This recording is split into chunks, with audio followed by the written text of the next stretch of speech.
السلام علیکم، آپ دیکھ رہے ہیں IK نیوز۔ امریکہ کے صدر ڈونلڈ ٹرمپ کی مدت صدارت کے خاتمے پر ایران نے بحیثیت مجموعی مگر محتاط انداز میں سکھ کا سانس لیا ہے۔ چند حلقوں کو یہ خدشہ تھا کہ اپنی صدارت کے آخری دنوں میں ڈونلڈ ٹرمپ ایران پر زیادہ سے زیادہ دباؤ کی اپنی اس پالیسی کو مزید بڑھاوا دیتے ہوئے ایران کے سویلین جوہری پلانٹس اور دیگر اہداف پر فوجی حملہ کریں گے۔ نومبر میں واشنگٹن سے حاصل ہونے والی اطلاعات سے ظاہر ہوتا ہے کہ امریکی صدر نے اس آپشن پر غور بھی کیا تھا، لیکن ان کی مشیران نے انہیں ایسا کرنے سے باز رکھا۔ اس کے برعکس نو منتخب صدر جو بائیڈن نے واضح طور پر کہا ہے کہ وہ یہ جانتے ہیں کہ امریکہ ایران کے ساتھ سن 2015 کے جوہری معاہدے میں دوبارہ شامل ہو، جس کا مطلب یہ ہوگا ایران اس معاہدے کی مکمل پاسداری کرے اور اس کے بدلے میں اس پر عائد سخت معاشی پابندیاں ہٹائی جائیں اور تہران کو کچھ رقم جاری کی جائے۔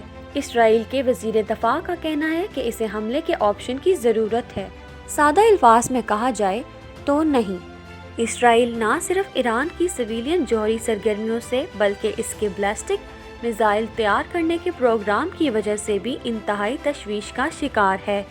جمعرات کے روز ایران کے جوہری ترقیاتی پروگرام کے حوالے سے اسرائیل کے وزیر دفاع بینی گیٹس کا کال نقل کیا گیا، جس میں انہوں نے کہا، یہ واضح ہے کہ اسرائیل کے سامنے فوجی آپشن کو برقرار رکھنے کی ضرورت ہے، اس کے لیے وسائل اور سرمایہ کاری کی ضرورت ہے اور میں اس کو انجام دینے کے لیے کام کر رہا ہوں۔ اسرائیل چونکہ اسلامی جمہوریہ ایران کا علی الاعلان دشمن ہے، اس لیے وہ ایران کے ہاتھوں میں جوہری بم کو اپنے وجود کے لیے خطرہ سمجھتا ہے اور اس نے دنیا کو اس کو روکنے کی اپیل کی ہے، اس سے قبل کہ کہیں بہت دیر ہو جائے۔ ایران نے ہمیشہ اصرار کیا ہے کہ اس کا جوہری پروگرام خالصتاً پرامن مقاصد کے لیے ہے، لیکن اس کی جانب سے یورینیم کے افسردگی میں اضافے کی حالیہ کارروائی نے خطرے کی گھنٹی بجا دی ہے۔ کہا جاتا ہے کہ ایران کا یہ قدم سن 2015 کے معاہدے کی خلاف ورزی ہے، کیونکہ اس میں ایران کو ایک حد کے اندر ہی یورینیم کی افسردگی کی اجازت دی گئی۔ سن 1981 میں اسرائیل کو شبہ ہوا تھا کہ عراقی صدر صدام حسین جوہری ہتھیاروں کی صلاحیت حاصل کرنے کے خواہاں ہیں۔ اس نے پیشگی کارروائی کے تحت آپریشن بابل میں اپنے F-15 اور F-16 جٹ طیاروں کا استعمال کر کے عراق کے ایٹمی ری ایکٹر کو تباہ کر دیا تھا۔ سن 2007 میں یعنی 26 سال بعد اس نے آپریشن آؤٹ سائڈ باکس میں شام کے ساتھ ایسا ہی کیا۔ صحرا میں ایک خفیہ پلوٹینیم ری ایکٹر کو اپنا کام شروع کرنے سے پہلے ہی تباہ کر دیا تھا۔ اس بات پر سوالیہ نشان ہے کہ کیا اسرائیل امریکی شراکت کے بغیر ایران پر کامیاب فضائی حملے کر سکتا ہے، اور امکان یہی ہے کہ بائیڈن انتظامیہ ایسا کرنے سے گریزاں ہوگی۔ امریکہ، اسرائیل اور ممکنہ طور پر خلیجی عرب ریاستوں کی طرف سے اپنے جوہری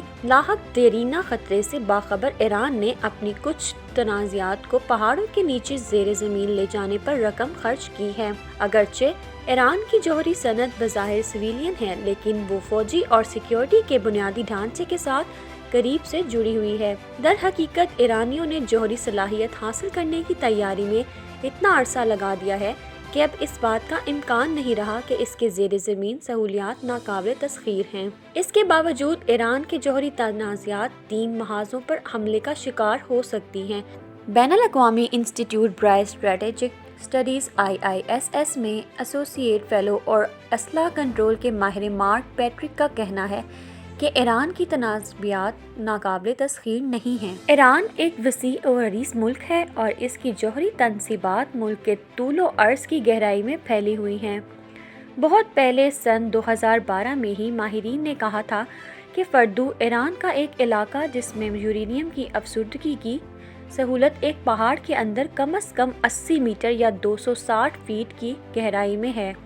اور ممکن ہے کہ عین امریکہ کے اسٹیٹک بنکر بیسٹنگ بم سے بھی اس کو نقصان نہ پہنچ سکے۔ مارک پیٹرک کا کہنا ہے کہ فردو کی زیادہ گہرائی اسے بنکر بیسٹرز تو محفوظ کرتی ہے، لیکن سبوتاژ کرنے سے نہیں۔ اس کے داخلی راستوں اور ہوا کے لیے بنائے گئے روشن دانوں کو دھماکے سے تباہ کر دینے سے مہینوں تک اسے کام کرنے سے باز رکھا جا سکتا ہے، لیکن ان سہولیات تک پہنچنے کے لیے ایک نہیں بلکہ ممکنہ طور پر 2 بار ایرانی فضائی حدود میں اندر دور تک داخل ہو کر فضائی حملہ کرنا ہوگا۔ اس کے لیے یا تو اس کے دفاعی نظام کو چکمہ دینا ہوگا یا پھر اس کے فضائی دفاع کو قابو میں لا کر ہی ایسا کیا جا سکتا ہے۔ ایران نے اپنی زمین سے ہوا تک مار کرنے والی میزائل فورس تیار کرنے میں بہت زیادہ سرمایہ کاری کی ہے،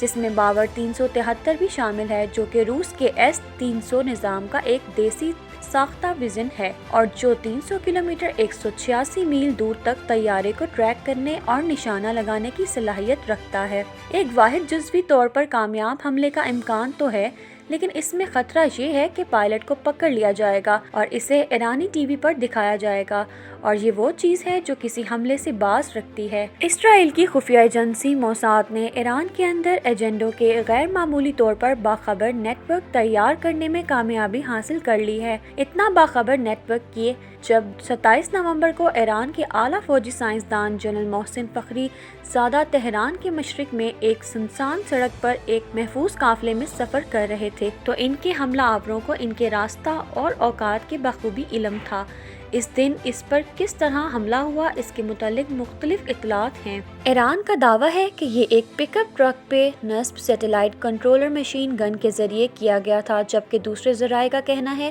کہ یہ موساد کی تربیت یافتہ ایجنٹوں کی ایک بڑی ٹیم نے کیا اور وہ فرار ہونے میں کامیاب رہے اور اب تک آزاد ہیں۔ بہرحال بات کوئی بھی ہو، فخری زادہ کو قتل کر دیا گیا۔ انہیں ایران کے ایٹمی پروگرام کے گاڈ فادر کے نام سے جانا جاتا ہے اور امریکی انٹیلیجنس کا کہنا ہے کہ انہوں نے جوہری ہتھیاروں کی تیاری کے لیے ذات دارانہ طور پر کام کیا تھا۔ اسرائیل نے باضابطہ طور پر کوئی تبصرہ نہیں کیا ہے اس حملے کے پس پشت کون تھا۔ اس سے قبل سن 2010 اور 2012 کے درمیان ایران کے اندر 4 سرکردہ ایرانی جوہری سائنسدانوں کو قتل کیا گیا تھا، جن میں سے بیشتر کو کار بم دھماکوں سے ہلاک کیا گیا تھا۔ ایک بار اسرائیل نے نہ تو اس میں اپنی شمولیت کی تصدیق کی اور نہ ہی انکار کیا،